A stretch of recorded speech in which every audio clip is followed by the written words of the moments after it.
Wonderful. Isaac, I'm so grateful to get to have this conversation with you and get to unpack some things. You've had such experience in the field of therapy, but what I love specifically is your curiosity and innovation, right? Not just the textbook response to things, but like, why is that? And how do we? So this is so fun that we get to have a conversation today. Thanks for being here. Yeah, thank you for having me. Before we dive into our topic, I would love just to hear like what's something that the Lord is doing in your life right now. Oh, he's doing so much. It's really amazing.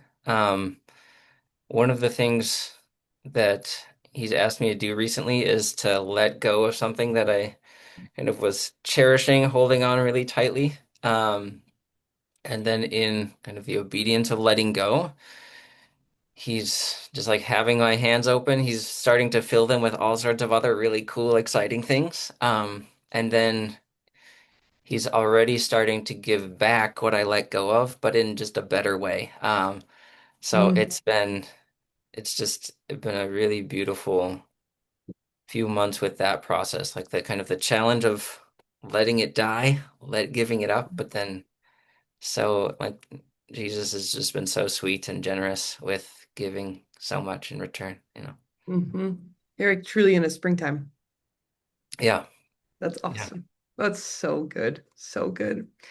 Okay, so thank you for sharing. I'm excited to hear about something that we've had a lot of conversations about is play. Something yeah, that you're passionate about and what you bring up. So before we like talk about that in line with like priesthood and such, like what do you mean by play? Like what is that? What do you mean? Can you yeah. unpack that? Yeah, and I bring up play often because, as you said, I like to shake things up. Where people think about mental health and they're like, "Oh yes, my anxiety and deep breathing," but I think that play is actually one of the high level human skills, and that not many adults attain it. Um, and so when I talk about play, I'm going to start kind of zoom back out a little bit. When I see most of the way people operate, they're either productive or they're avoiding being productive. Like those are the two modes of operating. So like I'm productive and now I'm watching TV and I'm gonna avoid being productive. Like I still have my to-do list. I don't want to think about it anymore. So I'm gonna do something to distract myself or to avoid. Mhm, And so there's not real leisure. There's not real rest most of the time. mhm, Um, it's I'm doing the thing I'm supposed to do, or I'm avoiding doing the thing I'm supposed to do.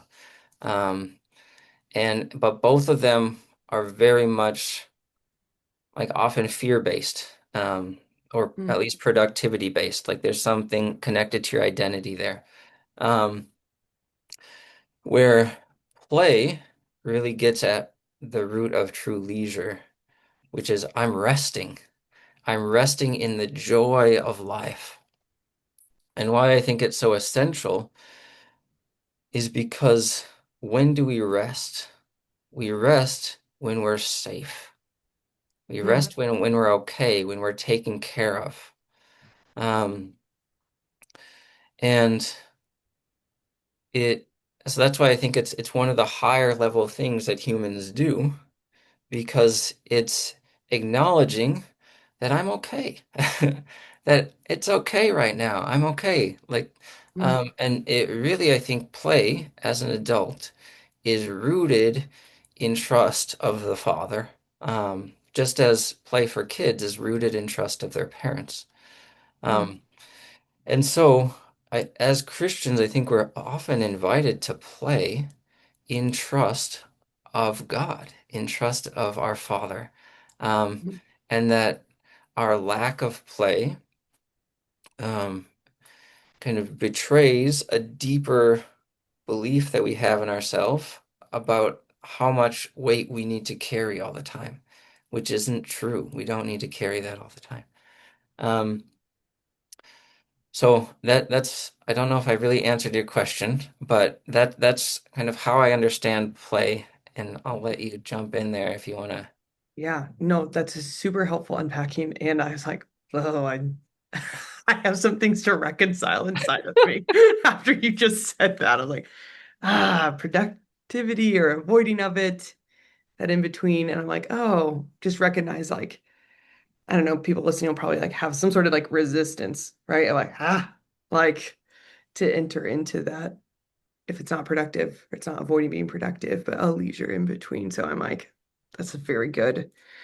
I'm wondering what like, I mean, this is just based on human, right? This is everywhere. And so it applies, I don't think in anything differently to priest life, right? Yeah. But also to like speak more specifically into that of like, what role do you think plays in a priest's life?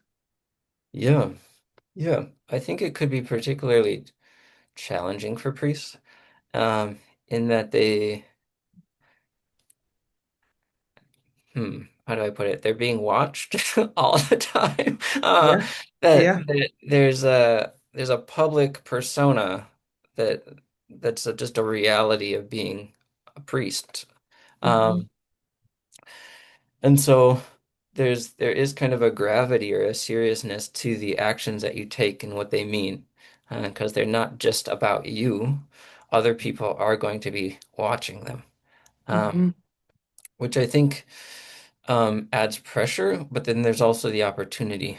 Like if there's a human need for play, then having a priest who's being human and doing that could actually be really, I think, honestly, very challenging for people, but really good.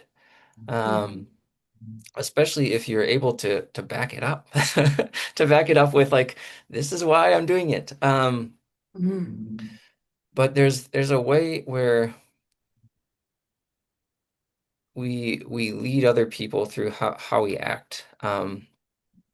And it's not just in the responsibilities that we take on. Like if we're in groups, you have like if I want a group to be vulnerable, often I have to lead that with my vulnerability. And then if I want like my vulnerability creates the space for other people to show up and be vulnerable. And I think it's very similar with being playful. Is if I'm playful, it creates the space for other people to be playful. Um, and playful in a really like there's a pure way of doing it, I think. I where there's just like a simple delight in things.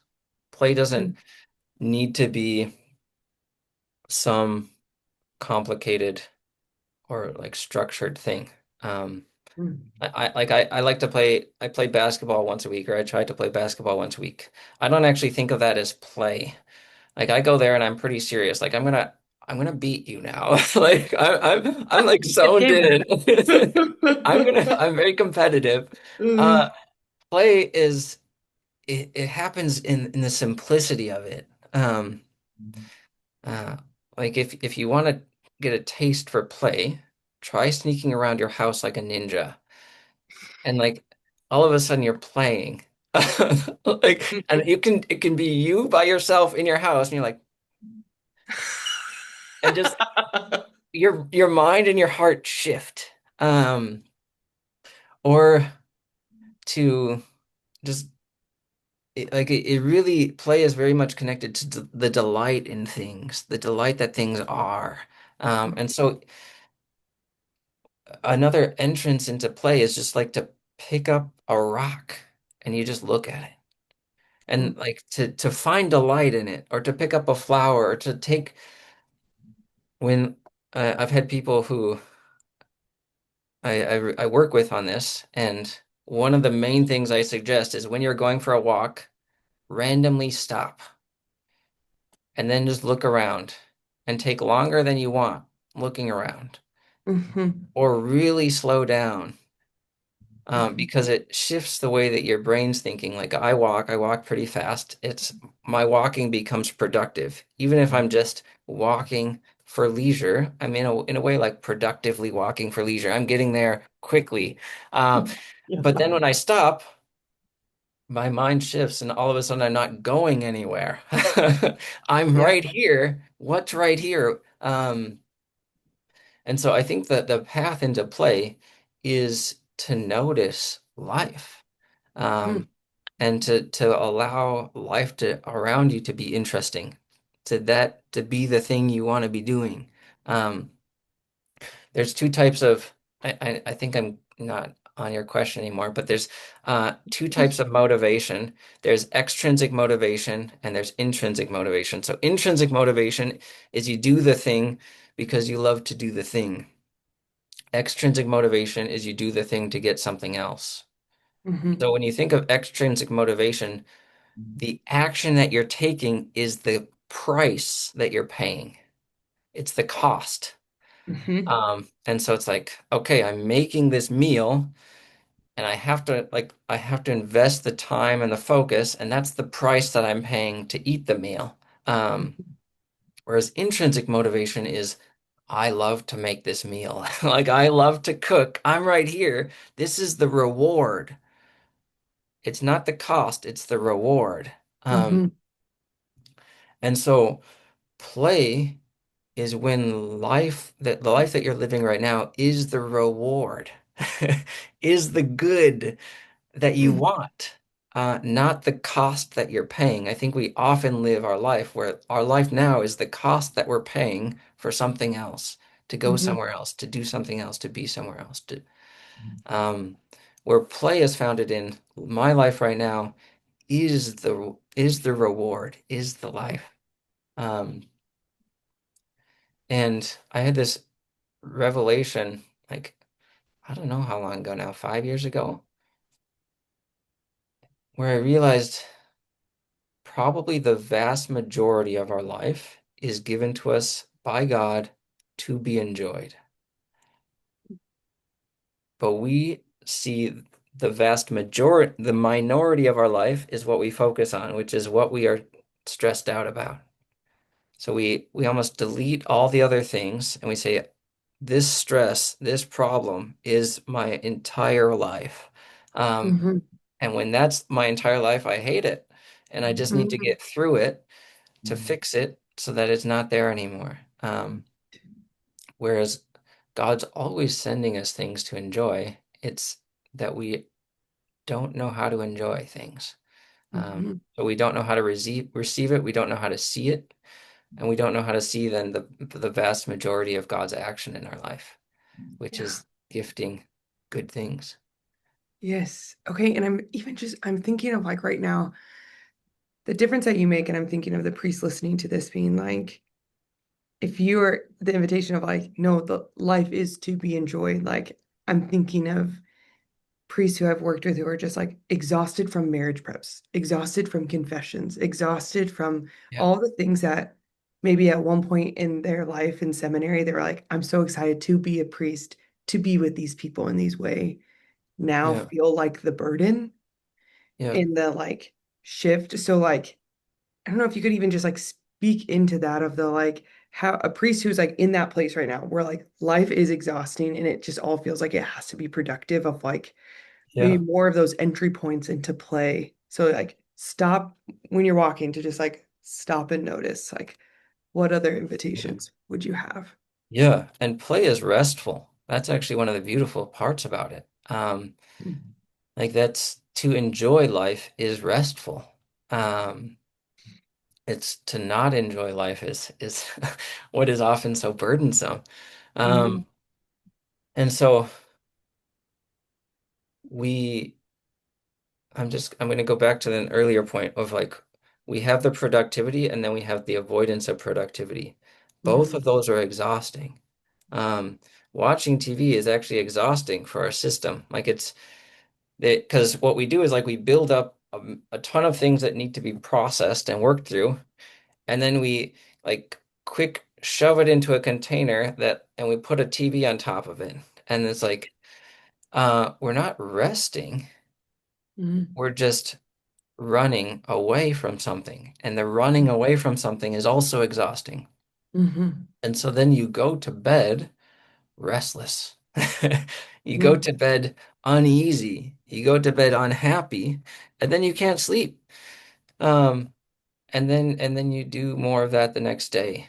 And then Mm-hmm. as you get exhausted, what needs to happen is you need to put more pressure so that you still do the things that you want to do, that you need to do. Because when you're exhausted, what does your body want to do? Shut down. It wants to stop. Hmm. Yeah. And so it's naturally, you have this natural impulse in you that says, like, stop. I want to just quit. I want to run away. I want to get in my car, drive away, never come back. Like, where's Yeah. Hawaii at?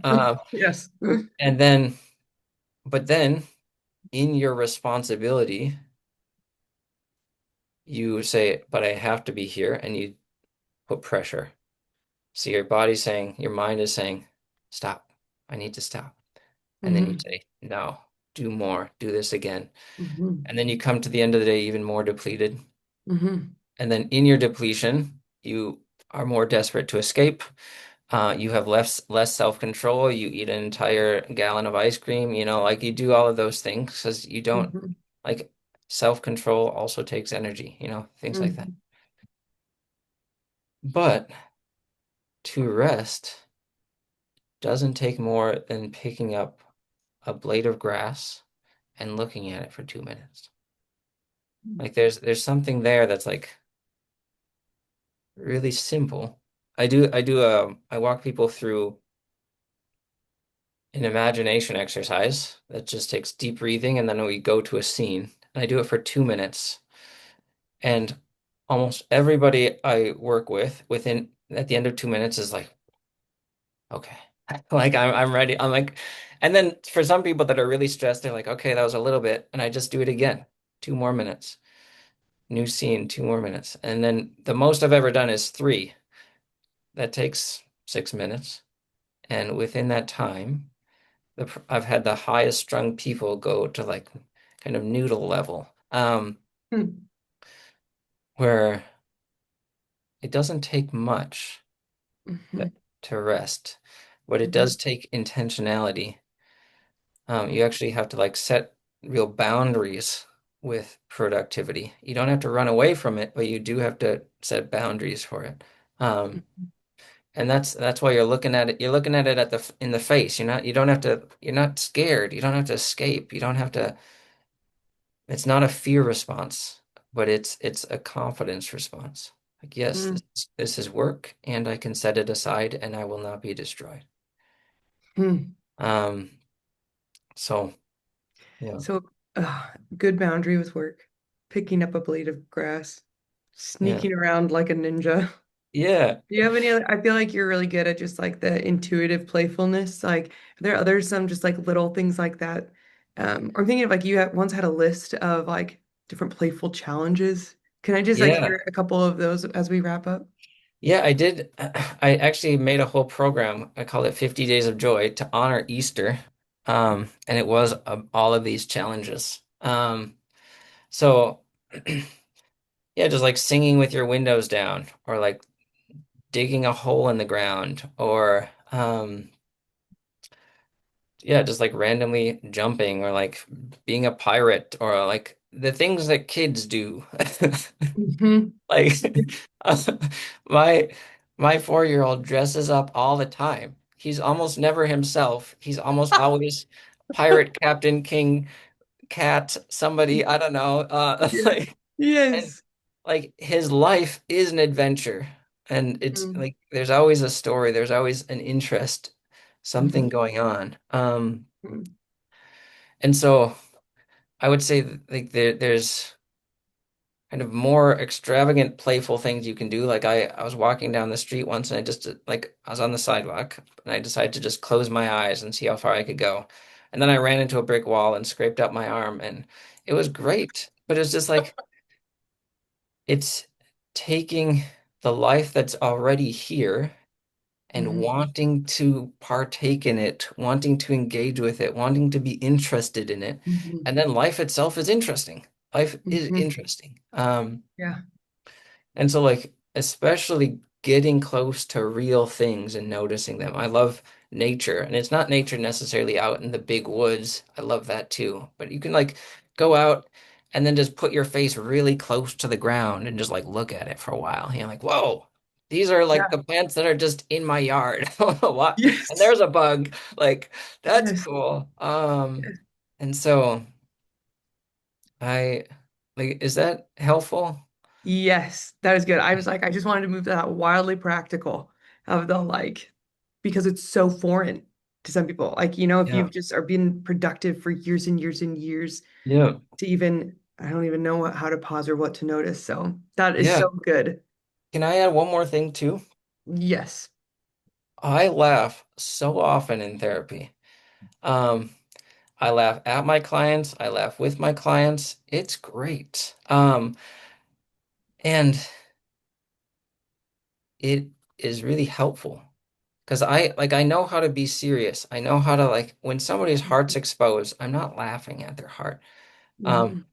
but when like some crazy ridiculous thing happened and then they also got hit by a bus, I'm like, that's crazy, Like we can like laugh at the craziness of Right. that. So if Right. you're burnt out from marriage prep, like maybe you should laugh more during marriage prep. Like maybe there's like you got to laugh at these couples more. Like there's Yeah. a, Yeah. a real goodness to that. Yeah. One of the I actually have friends who come to me specifically now so that I can laugh at them. They're like, I'm taking myself too seriously. I just Mhm. I just broke the back windshield on my car because I was closing it on a vacuum cleaner, and I'm just like, that is hilarious. I'm gonna laugh at you for sure. And then I'm gonna help you clean it up. I might not even Yeah. help you clean it up. I might just watch you clean it up while I laugh at you. That's but Yes. like when we take ourselves so seriously, it's then we get into the guilt and the shame and the Yeah. it's again all the weight's on me. All the pressure's on me. But within the ridiculousness of life, it can be funny when God is good. When it's Mhm. just like, yeah, you did just break your back car windshield. Like, what the heck? And then Yes. that's just a silly thing that you did, and it's gonna cost some money, and God is good. Like you're not out on the streets. Um, and Mhm. so I want to also just add that in there at the end. Is like play isn't the extracurricular thing you do on top of your work or after work. But it's the way you are. It's there's a like y- being with people is good, and they need to be laughed at sometimes, and they need to laugh with you sometimes, Mhm. and like it's Mhm. good. Yes. Um, and especially if they like people have like a firm knowledge that you see them, that you know their dignity, Mhm. and then yeah, life is funny. Life is interesting. It is so good. This just in the last note makes me think of my spiritual director one time, who I've been with for a long time. I know, love, and trust, but he laughed at me of something I was sharing. And I was like, later circled back and I was like, Father, like that like really hurt my feelings. And he goes, oh no, that was funny. You'll laugh at it. That was ridiculous. And I just remember it was like, I mean, truly a good fatherly love of like, no, Alex, you can lighten up a little bit. That is Yeah, just silly, And so I yeah. just appreciate the invitation of like the humanity of like, you just need to laugh a little. It doesn't need to be on your shoulders. Yeah, can I tell just another story? It's not exactly connected to play, but Sure. my mom was in confession with Father Bob. And at one point she said she was telling her sins, and then Father Bob yawned, and she said that was the most helpful confession I've ever had with him. Because it helped me to realize my sins aren't that big a deal. Like that they are a big deal, but Mhm. like yeah, he's gonna yawn. Like he's not like on the edge of his seat being like, oh. But he Oh just no. yawned at her. Like, Yeah. and that was extremely helpful to put that into perspective. And I think the same way like laughing can be that helpful. Mhm. Just like, yeah, that is something. Let's put it in its place. Because right now it's trying to take the first place, and it's not Doesn't what place it gets. Yep, it goes really back good. here. Um, That's so good. If you were yeah. to give the priest listening just like 1 to 2 sentences of encouragement, what would you offer them? Hmm.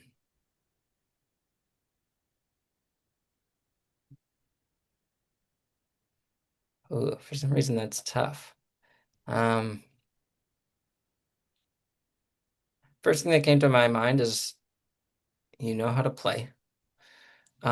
and you're taken care of. Like it's okay. Um, yeah, like your life is going to be okay.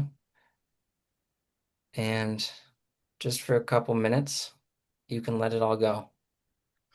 You can just be a little kid and enjoy it, and your father's got this. Like it's okay.